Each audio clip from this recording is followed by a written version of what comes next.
Well, good morning and welcome to day 8. Cold morning, but blue sky. Blue sky. There was a mist when I woke up this morning in this park up. Just me. So quiet. I was in bed before 11. I didn't need to get up for a wee until 7:15 in the morning. It's like, wow. Slept right through. Didn't hear a thing. If only it was like this back home, honestly. I never ever get, very rarely anyway, unless I go to the Drove or a campsite, do I ever get a night's sleep of just peace and quiet. It's amazing. So yesterday, God, what a day. Big old day. We were doing leg 6 yesterday, and for the first time, I think, we wasn't able to complete it. It was a long leg. Again, I don't know what the kilometres are. What I'll do is, if I make reference to the legs, kilometres and stuff, I'll whack it down here, sort of thing. Because when I get back, I'll be able to look at stuff on my laptop properly, and I'll be able to work out the kilometres, etc. But we did a lot of things. I mean, crikey, what are there? 16 things on my list here. But there was a lot of driving as well. The weather was rubbish yesterday. It was awful. It was sort of rain, and then it would stop, and then you'd get these clear bits, and then it'd start raining again, and then it'd stop, and then these clear bits, and it was just, but for the most part it was just raining and miserable. But not at the beginning of the day, which was great. So we were at that park up next to Leclerc in Verdun. So the first thing I did was I just walked straight into town. It took me 5 minutes to walk into the town centre. And they've got this incredible monument which is up these steps, and it overlooks the town. And there's I presume it's like a bishop or some sort of religious dude overlooking the city. Is it a city? No, I would say it was a city, a small city. And it was flanked by these 2 cannons and everything. But yeah, you got this really great view down to the river and all of the surrounding countryside and everything. It was quite an impressive thing. And I must admit, there's one thing I've just thought as well. When I've been seeing these monuments, especially the ones in the sort of bigger towns and cities, you can see around, being, of a lighting design persuasion, you can see lights dotted around where these things are illuminated at night. And it would be nice to come back and do some of these sites and see them at night time, because I know like things like monuments that are on the hill, for example, are lit up. Some of the castles, forts and things like that. So it'd be nice to sort of come back and actually look at them in the evening. That could be another trip. Do this in reverse, but at night. Can you imagine that? Oh my God. Perish the thought, that'd be frightening. There was a cathedral there, so I went up for a walk around there, and as I was walking through that and around that cathedral and back into the town, it reminded me of my childhood. Yeah, my family are from Granada in the south of Spain, and Granada is just this very, very old city. It's had various people fighting over it, but it was, for a long time, it was occupied by the Moors. So it has this Moorish influence to it as well. You've got the Alhambra Palace, which is just one of the most beautiful things you'll ever see. That, with the backdrop of the Sierra Nevada mountain range, that's normally always covered in snow. So mountains has always been a thing. I've always hankered for mountains, which is where I'm about to go over these next few days. Yeah, the city of Granada is, you've got it on the plains, but it goes up into the hills, and a lot of it's on the hills. And I remember as a child just running up and down these steps, up and down. You're always going through little tiny alleyways and everything. And Verdun had a little feel about that. The old town was perched on the hill. And I don't know if this was correct, but it certainly looked like, to me, that part of the cathedral, certainly the facade of it looked like it had been peppered with bullet holes and shrapnel and stuff, because there were all sorts of gnarly holes and chunks of masonry coming off this thing. It did look a bit battered. And I walked down from there down to the river, and then along the river, and there's another monument on one side of the bridge, but walking on the other side of the river, you get to look back and you can see the hillside with the cathedral, the monument, and everything. It looks really nice. So it was a good start to the day. It was just nice to walk about in the city, people going about their everyday business and everything. And I went into boulangerie and I got myself some croissants and some bread for my lunch, and yeah, all was good. And that set me up to then kind of go, I had to backtrack a little bit, so go back to where I sort of one stage back, I think it was, or one waypoint back, and then go up into the hills. And I went to this place called Dormont Ossuary. And I am so glad I went to this place. It's quite a sad place. It's, yeah, most definitely not the most cheeriest of places to be and go to. But if you are going to do this route and you're wanting to see things about this particular war, then you've got to go to see this place. I'd seen photographs of what you can get from the tower. I didn't realise then when I got there, because as I got up the tower, I was like, this is what I've been seeing in all those photographs and various bits of video footage. But you go in, you have to be very quiet, and it basically, you go in, they have a film, it starts with a film about the Battle of Verdun. And the Battle of Verdun, I think it was the longest battle. It might be one of the longest battles in history in terms of a battle's duration. You know what time it is, don't you? 9 o'clock. Did it last from February to December or something like that? It was like, yeah, over 300 days. And hundreds of thousands of lives were lost in this battle. I mean, it was a meat grinder. And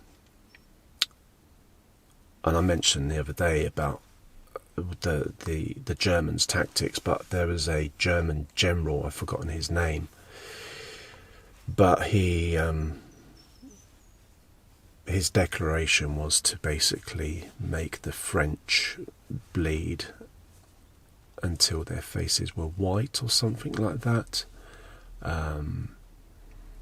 But yeah, Germany had set that up and had entrenched themselves in there, and they absolutely hammered the shit out of stuff. And the French just threw body after body after body after body at it in the thousands. But they came through and the French won. But And this building basically houses the remains of, I think it's like 130,000 remains, or 130,000 bodies are held in this tomb. And as you're coming in, this is quite disturbing. There are these windows on the edge, and I clocked these windows and didn't think much of it. And then I was like, is that?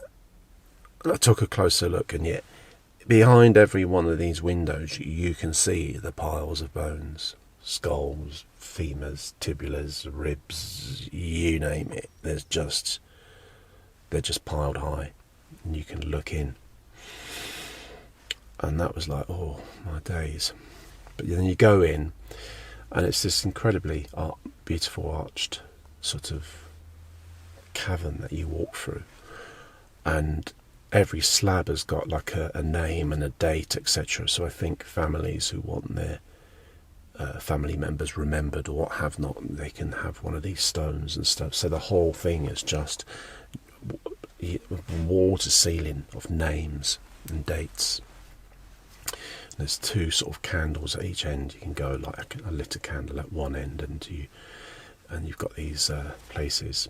And in the middle is this tower, and you go up this tower, and when you go up the tower you then look out, and in front of you is a French necropolis of crosses, and there are thousands of them. I kid you not.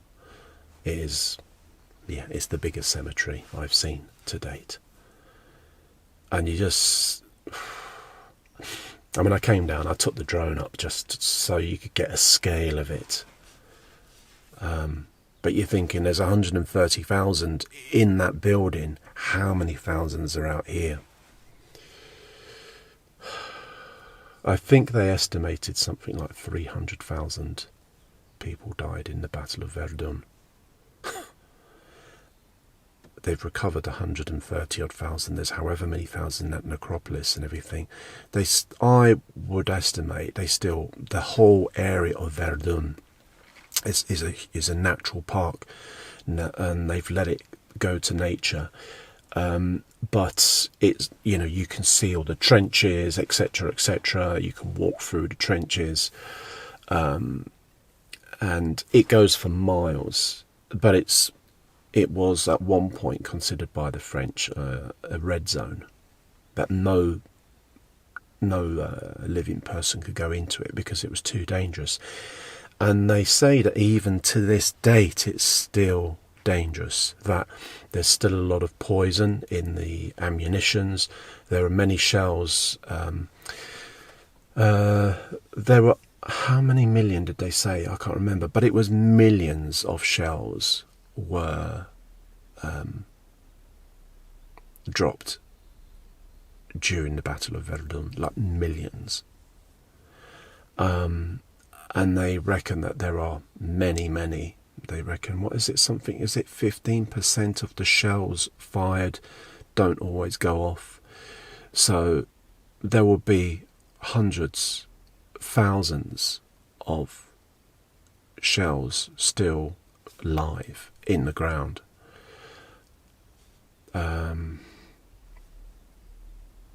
There were villages there, I forget how many villages, but totally and utterly destroyed.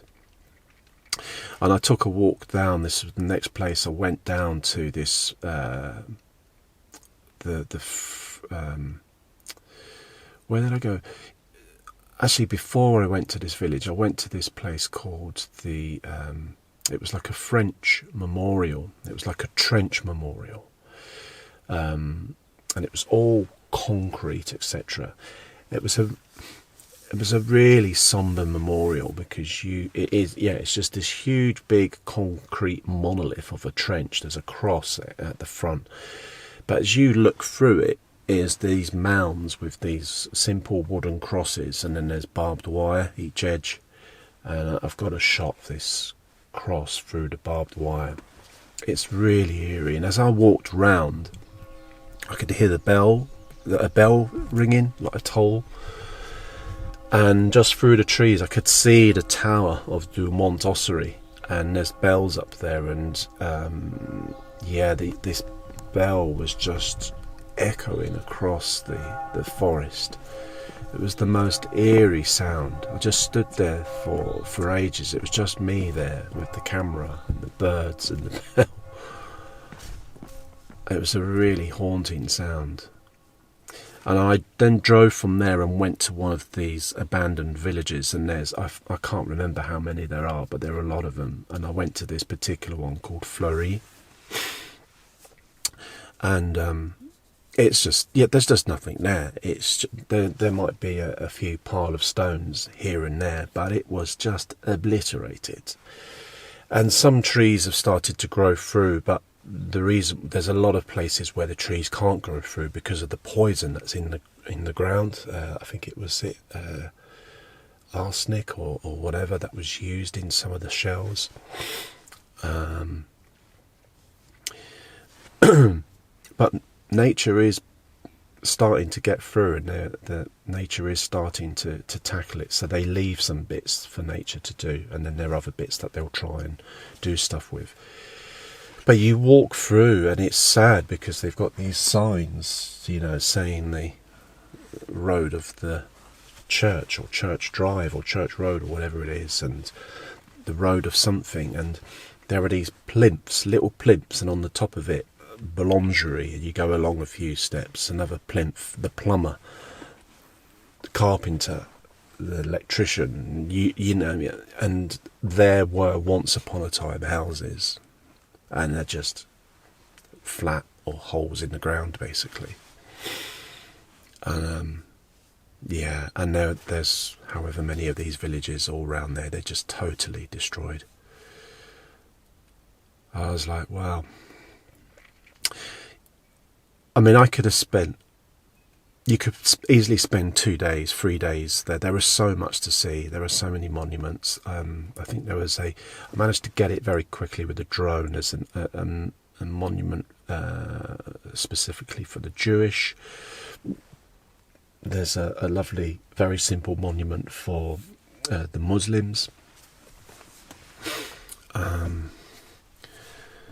And you could go, you know, on these paths, walking, exploring. There are just bunkers, there are trenches, there are the whole forest and mountain is just littered with World War One. And underneath it, I reckon there must be at least another 100,000 bodies still to be discovered, which is, yeah, quite frightening thought, really. Yeah. From there I drove to a place called Blonze, and that was the actual official start of leg 6. This would be the third time that I've been through Blonze. Lucky Blonze, eh?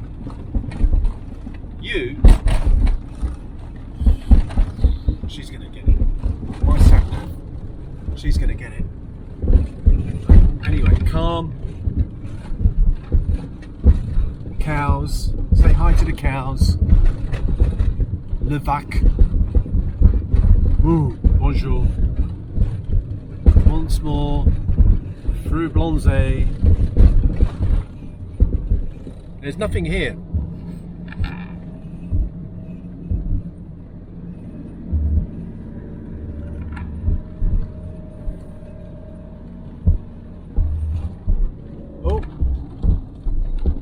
Le chat.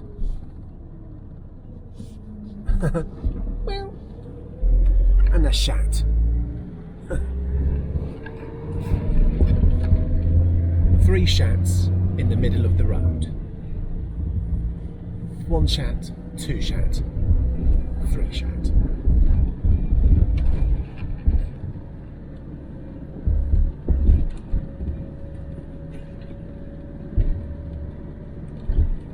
Bye-bye Blonze for the third time. Au revoir. Got some footage of that, and then from there I drove on to Watronville. Got some footage of a monument with a soldier on top. And then I headed to a place called L'Espage, or L'Epage. And it was in a little village, and I noticed there was one of those sort of little signs that kind of suggests that there's things of interest. And I'm like, oh, so I went up, and it takes you up a hill, and I went to this place, and there was a monument for the génie, which I presume is a monument for engineers, I don't know, or for inventors, I don't know. I'll have to find out exactly what it means in English. A lot of the monuments don't always have a translation in English.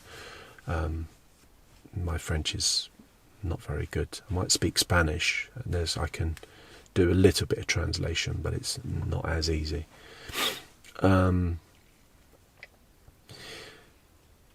And then there was another monument, I think it was called Point X, and then from there you had this insane view, beautiful view. And as I was driving up to it, again, it's just massive, massive holes. And not the size of Loch Nagar, because that really is the biggest hole in the world. But huge craters, where this place has just been, bombed through mining and what have not. And I took the drone up just to see if I could get a better perspective of these huge craters. And it started to rain, and it really started to rain. And I went to this particular monument because I passed it as I was going in. And what was it called? I think it was called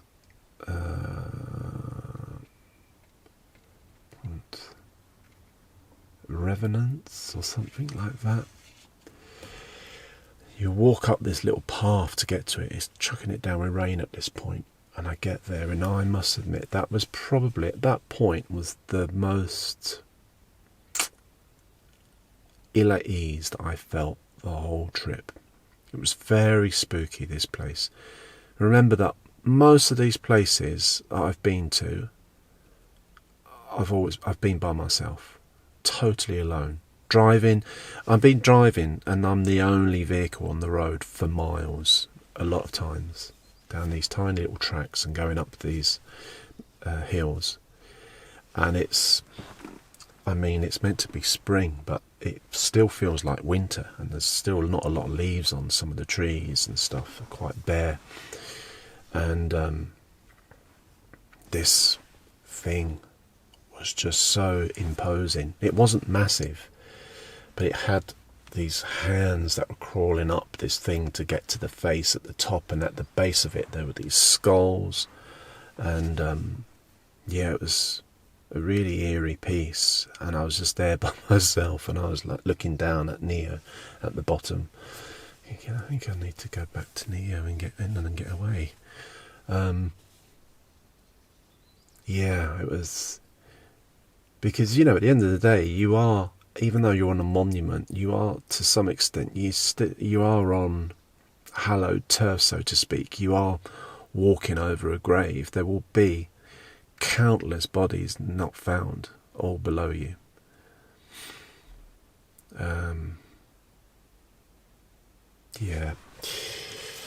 But good place to see. Spooky. I think it'd be nice on a sunny day of a picnic and a few more people around. And as you come down, there's a necropolis for French there. And as I was driving out, it's quite funny actually. So I'm driving out, so I'm at the most creepiest that I felt for the whole trip. It's raining, and then as I'm driving through this village, I see this cart being pulled by two mules, and in the back of it are loads of kids. And as I'm driving up, they're all waving at me like this. So I give them an old flash of the lights. I think I managed just to get a little bit of a shot with the with the Osmo on them, but they're all, you know, happy that I flashed and waved at them, and I was like, oh, all is right with the world. That felt really nice to come from somewhere horrible and then to see this big cart being driven by 2 mules by the looks of it, with a load of happy smiley kids in the back. So that put me in a better place. And from there I drove to a place called Hensych. And Hensych is gorgeous. It's sort of it's near this very big lake, and as you're driving towards it, you can see this monument on the hillside, and lo and behold, I could see this monument. Thought, that's definitely a monument, I should go and see that. How do I get to that? And it so happened to be the hill that was adjacent to the village of Hensych. And I then drove up there, and there is this enormous rotunda of an American monument. It's very beautiful. The American monuments are normally quite big and imposing. But hey, that's the Americans for you, isn't it? Damn Yanks. I don't mean that. They have this incredible monument, and there was a break in the weather, and the sun was starting to creep through, and I could see blue sky, and I was like, oh, this is nice, come on, stay like this. And it didn't. And got the drone up as well, hopefully got some nice footage with the drone. And then from Hensych I then drove down to Pont-à-Mousson. And Pont-à-Mousson was the first time that in this whole trip that I've encountered traffic, like solid traffic. So I tried to get around it, but I had to get through the middle to get over this bridge. There was only this one bridge, I guess the Pont of Mousson, and I had to get to the other side. The monument was the other side as well. So as I was trying to, I ended up in a back street, and then I just had to wait my turn and just sit in a queue. It took me about 20 minutes, 25 minutes to eventually get through. I think what happened, there'd been an accident, so the police were filtering the traffic through a bit differently. But I got across the other side, but there was traffic everywhere. There was so much traffic, and I was like, there's nowhere to park. So I ended up driving, and I saw a Mackie D's. So I thought, and I managed to sneak in, park there, then walk back. I walked past an air which was full of motorhomes. I was like, you arseholes, you got there before I did. And it was rammed. And they were massive. There was this Iveco motorhome, which was like, it looked like it was twice the size of mine. It was huge, big monstrosity. So they're all getting in there because they're all going to go out for supper later on and go around the town of Pont-à-Mousson and what have not. And I was like, oh. Anyway, I managed to get some footage, and then I went back, and then I treated myself to a Mackie D's for my for my tea, and then I just got going. My next place, but Pont-à-Mousson, by the way, it was very beautiful. It was just a shame I couldn't stop there. It had this incredible big town square. There was a fun fair in there. There's a lot of places that I'm going through that have got fun fairs and stuff because it's the Easter weekend, etc. Yeah, there's this church or cathedral on the one side with the monument in front of it, and you've got this the river Mousson, I guess. Yeah, it was really, really pretty. After Pont-à-Mousson, the next place was Nomoni. Just a little monument by the river. Went up, saw a very old church. It looked quite tired, this town, but in a nice situation. But it just looked a bit grey and tired. But some of them are beautiful, and then some you go through and they're just a bit like, ugh. But maybe that's also because of the weather as well. If it's grey and wet and horrible, you're like, ugh. And then I drove out to a place called Leyre, Leyr, a tiny little small village, and then on to another village called Champenoux. And outside of Champenoux there was a necropolis with this Mary figure, this huge sort of plinth and crosses flanked either side of the Mary. And these towns, Champenoux, for example, had a lot of traffic going through it, but I think it and the next one, Maix, M-A-I-X-E, which is just a small village. I've just got a picture of the monument, but they're probably the closest villages or towns to the east side of Nancy. But so yeah, Nancy's over there, but I won't be going into Nancy. And then I looked on Park for Night, and I found this place, a place called, what is this place called? Einville, I think it's called, Einville-au-Jard. It's just a tiny little village, and this is just a car park next to a football club. There's just a couple of football pitches. There's a canal here, which has had a mist on this morning. There's a road goes over, but we're in this countryside, so the traffic is few and far between, and it's brilliant here. I mean, so incredibly quiet. I didn't make it to the end of leg 6, but I'm only 2 waypoints away. So today, my next port of call now is to go back through Maix and then hang a left, and I'm going to go to a place called Lunéville, which is a biggish town, probably the same size as Pont-de-Mousson, so hopefully it's not going to be busy.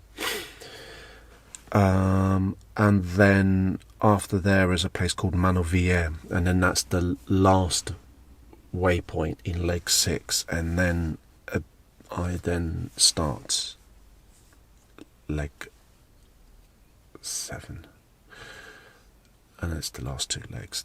And leg 7 as well, actually, has only got 1, 2, 3, 4, 5, 6, 7 waypoints. 1, 2, 3, 4, 5, 6. Yeah. So the next 2 legs have only got 7 waypoints. I split it into 2 legs. I think they're around about 120 kilometers each. But the next 2, I think, is where it starts to get very, very windy and going through hills and mountains. So they may take a while. But that was it for day 7. It was a busy day, a lot of driving, very bumpy driving as well. I don't know if it's to do with the sat-nav, but I've been using Google Maps. Maybe I'm going to try using my Maps.me app today, because obviously by using Google Maps as well, I'm using data, and I got a notification that I'm 80% into my data. So yeah, within the next day or 2 I'm going to have to start paying. But I do need to use the data, because I need it to be able to look at the maps on the Western Front app and to check out stuff. And I do need Google Maps to see where the points of interest are, because it shows up, and it's good because you can then click on it and have a picture, so you can go, oh, you can see then from the picture if it's worthwhile going to it or not. So I do kind of need, Google Maps has been essential. At the same time, it's a nightmare to navigate with. There's a place called Ulanzi that I went through. I missed it, and the reason why, stupidly, is that because I don't if I can help it, I don't like to have the notification, like the voice thing happening, because it just gets irritating. So I had that off. But the app, when you're using Google Maps as a sat nav, it doesn't. You would have thought if you go past something, the screen would just go red, or it will do something like that. And this place, Ulanzi, literally was a couple of farms. It wasn't a village or anything. It was, I mean, it probably was once a village, but got destroyed, and now there's just some farms and a couple of houses there. So I just went straight through it. I come out the other side, and then I see a sign back to Verdun, and I'm like, what? So anyway, I look and everything, and I realise that I've gone past it. So I then go back to it and everything, and there was a cross there, and there was a thing talking about how the 8th Infantry, or whether it was an American division that were based there. And then I set it up to go to the next place, and again I think I ended up going through this village 3 times. Because Google Maps doesn't necessarily follow, even though it's got a route in, and then when it offers you the chance to change the route, you know, sometimes you can drag it. Well, you can do it on a laptop, but for some reason my phone, it won't let me drag the route that I want to use. And sometimes it would then decide, oh, it's going to take you here, and it'll because I've put in there deliberately to avoid motorways. Fair point, that's okay. But my God, yesterday I was driving down these single track roads through the forests. Yeah, they were tarmac, but bumpy as hell. Yeah, some of the roads are absolute bone shakers. Really narrow, and they were like, oh, and there was one point, eventually I was just like, I got onto a proper tarmacked, not dual carriageway, but like a single carriageway, and there were lorries on it, etc. And I was like, oh, this is bliss. So maybe that was preparing me for what's to come. I'm excited because I'm near the end, and I'm really excited to get closer to Switzerland, etc. But at the same time, I'm a little bit apprehensive because it's going to be going through some steep mountains potentially, and twists and curves, etc. And after the experience that I had with Neewer in the lakes many years ago when the brakes failed, it was always giving me the heebie-jeebies. I mean, nowadays I always use gears anyway as much as possible. I use the brakes as less as possible, but yeah, I'm not going to lie, I'm a little bit apprehensive about what's ahead. But we'll soldier on. We'll do what we can. I don't know what there is to see either. I've not seen a huge amount come up either.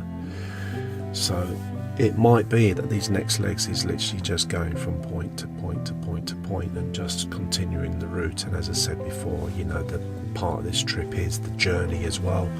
It is about following the route and looking at the countryside and seeing the landscape and taking in the history of that landscape as well. So we'll see what we can see, eh?